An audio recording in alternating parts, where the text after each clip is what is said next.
The information given in this episode has been sourced from publicly available sources and news channels. There is no official confirmation of this information from any government sources from India or abroad. Exciting technological developments are happening in drone warfare around the world. As the news is just in today, according to the BBC, the Russian forces have withdrawn from key eastern town of Kharkiv, as a rapid Ukrainian counterattack makes further gains. Ukrainian officials said troops entered Kupiansk, a vital eastern supply hub for Russian forces, on Saturday, September 10.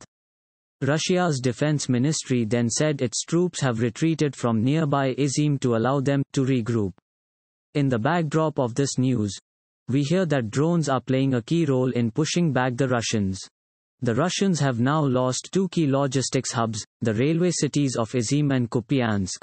This is a military setback and a public humiliation for President Putin. I think if you take a step back now, it's hard to see the record of the war, Putin's record, as anything other than a failure so far. Not only has the weakness of the Russian military been exposed, but there's going to be long-term damage done to the Russian economy and to generations of Russians as a result of this. He faces two new members of NATO in Finland and Sweden as well. And so, Russia's going to pay a very heavy price, I think, over a long period of time. Closer home, the India Army also initiated work on specialized swarm drones that can be deployed in areas like eastern Ladakh, where it is involved in a standoff with Chinese troops. Last month, it was widely reported in the media that in the process of modernizing its forces, the Indian Army inducted two sets of swarm drones that have been indigenously developed by startup companies.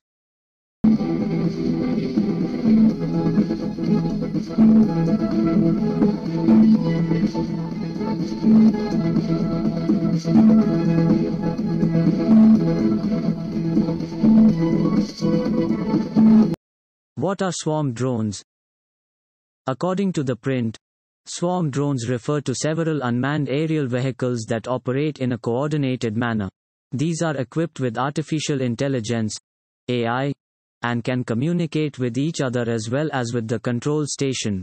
The AI-based algorithms on which the drones function enable them to distribute tasks, navigate operational areas, and prevent collision during reconnaissance flights. Why are swarm drones most effective in a battlefield? The advantages of operating drones in a swarm formation are many. In plain simple terms, the formation is a force multiplier. What one drone can do, several of them together can do it better. Let us talk of the advantages of a swarm. First and foremost, shooting down all the drones by enemy fire is almost impossible. The inbuilt artificial intelligence makes the drones avoid normal enemy gunfire. And moreover, it would be waste of ammunition if one were to use anti-drone missiles to knock out just one drone in the swarm. Second, the swarm gives an extremely wide coverage of the battlefield. If 20 drones fly 100 meters apart, a long stretch of the battlefield can be viewed and monitored in a single pass. Third, is the ability to reconfigure the swarm even if a few drones are lost. Since the drones have the ability to communicate with each other, they in effect know each other's health status too. This feature makes the drone swarm operate as a single entity. The controller can immediately and swiftly reconfigure the swarm whenever such need arises. A typical swarm drone configuration would comprise of several small relatively inexpensive drones, which I name as the foot soldiers. In addition, there would be at least two captain drones in the swarm. The captain drones would be larger and constantly communicate with the swarm elements as well as with the ground controllers. These foot soldiers would comprise of a camera and a communication module, and they will just obey instructions from either the captain drone or from the ground controller. The captains will probably have greater processing power and control over the swarm, and will also communicate with the ground station. The two or more captain drones would be there just for the sake of redundancy. I name this kind of a swarm configuration as raids or redundant array of inexpensive drones. The term RAID is borrowed from computer hardware terminology, where in the 90s, when it meant redundant array of inexpensive disks. In this configuration, a cluster of computer disk drives would survive a single disk failure with 100% data recovery. The RAID in the context of swarm drones too will survive even if a few drones are knocked out by the enemy. Though initially swarms will be used for reconnaissance and surveillance purposes, but it will be no surprise that the same concept will also be used with armed UAVs. A swarm of 20 to 50 killer drones will become one of the most lethal weapons against any infantry or artillery. The Indian Army has also initiated work on specialized swarm drones that can be deployed in high-altitude areas like eastern Ladakh, where it is involved in a standoff with the Chinese troops for over 2 years now. Sorry to interrupt this video. Please stand by for a short message. If you like this video, take a moment and please like and subscribe to this channel. We put in a lot of effort to research data that supports all our episodes. Remember, the news is just an opinion, it's data that counts.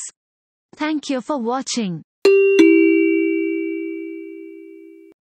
Operating drones in mountainous region is a challenge in itself. In winters the ground temperatures are 20 to 30 degrees below freezing levels. The drone hardware should be able to operate up to -50 or 60 degrees Celsius. The cameras would require special lens covers and anti-foggers. The communication mostly will be beyond visual range and communicating through VHF, UHF or satellites would be a necessity. And not the least concern is the environment. The drones need to keep themselves stable in high winds, over 50 to 60 kilometers per hour or more. Mountains are always known to be notorious for their weather and provide the toughest technical challenges. It is noteworthy that this technology has been developed indigenously.